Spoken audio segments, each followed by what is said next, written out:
guys, for the past few months there was news that Games Workshop is suing their fans for creations of Warhammer 40K content in numerous ways. Janovic, a fellow content creator, made a video about this. He said to spread the information, and I did, and I also reacted to his previous videos. Now he released a new video and he talks about basically quitting Warhammer 40K, and also he's quitting the creation of content about Warhammer 40K. Of course, please go watch his video for full context. I'll be focusing only on the few things that he said, so this video is not like an hour long. So to sum things up, GW decided to sue over 200 people, and it's for 500 tons of reasons. Some of those reasons are absolutely baseless and malicious. There are some creations, like let's say miniatures or whatever, they have some base for them, okay, but a lot of them are just making all of us tremble in fear, basically,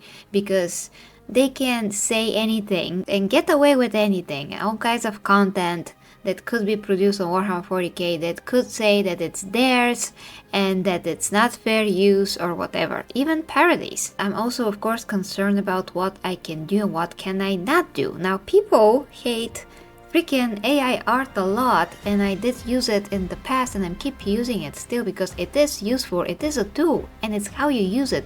But now it's going to become a necessity to use it, because if I use official art, and I still do, and still in the context of fair use and transformative content, whether or not that is the case, they can still come up with something and say no, you can't use it. So now I'll be forced to use more AI art instead of less, just because it resembles 40K but it's not exactly 40K. It's obviously not original art. It's very good, it became very good in recent years, but obviously again it's not original, and hopefully it should be protected. Now nothing is for certain, guys, so this is a bit depressing really, and it's a bit depressing to hear Janovic talk in the way that he is talking, because he has made some great animations and he does want to continue doing that, but he is going to now have to pivot to something else because his primary focus is animation. If you ask me, he should just try to create lore content, because just creating lore and talk about the lore, I think that that's one of the most safest content to make, or just discussing topics. And he did mention that there are some actually 40K creators that are doing content, like official lore content basically, and they are paid by GW, which I actually didn't know that, because I won't go into every channel try to research them whether they're paid by GW or not. I do know that some channels are in the case where they have to review miniatures, and that is understandable, but I didn't know about lore channels, and obviously he does not want to mention them. What I want to focus on real quick, and we talked about this throughout the years, it's about Brava Alpha Busa and his decision to stop making if the Emperor had a text-to-speech device. Now he decided to stop just before he made the last episode, and that is what really bothers me, guys, because he should release that episode. There is just no difference if he releases this episode or if he doesn't release it in terms of GW and how they're going to view things. First, his content is protected under parody, but okay, parodies were actually attacked in 3D animation form.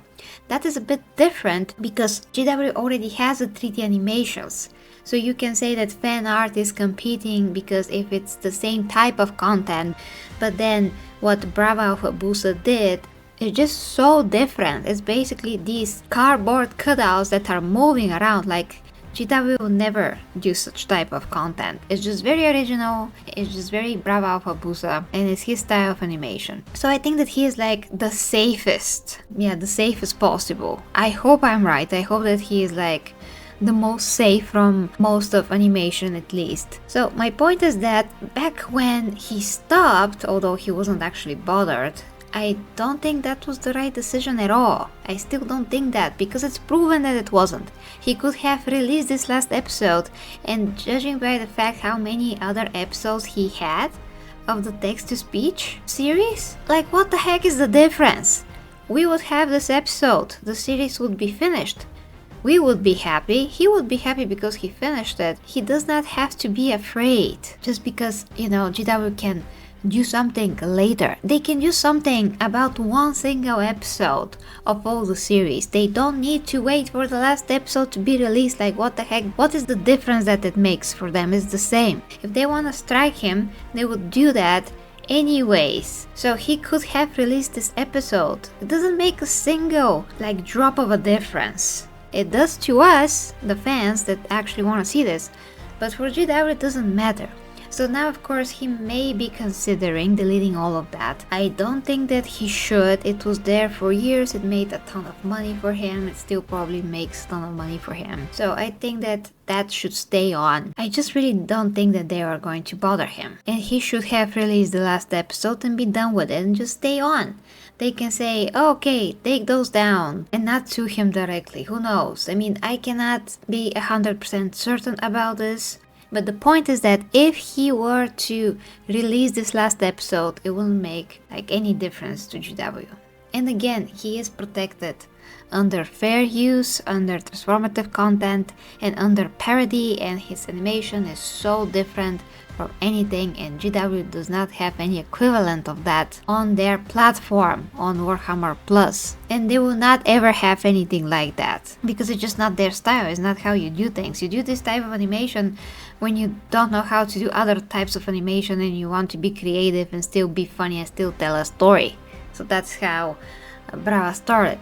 And it's all well and good and we all loved it. So that is kind of like my point, guys, about Brava in particular, that if I were him, I wouldn't delete anything at all. Now about how Warhammer is going to develop in the future, maybe things will change for the worse for us creators, maybe it's going to change for the better, we don't know. But to say that Brava was right to not release that final episode, I still think that that was ridiculous and he should have released it. So that's just my opinion, because we see when time passed, years passed, a few years since then, I'm not sure, 4, 3, I don't really remember by this point, guys, but the point is that nothing happened and that episode would have been up there for those 3 years and we would have seen it. There's so many episodes there. Again, they can strike him for whatever one of these if they really want. I wish that we can join forces and actually stand our ground somehow, but that means that a ton of people have to join forces and money and to sue GW back, which is not gonna be possible.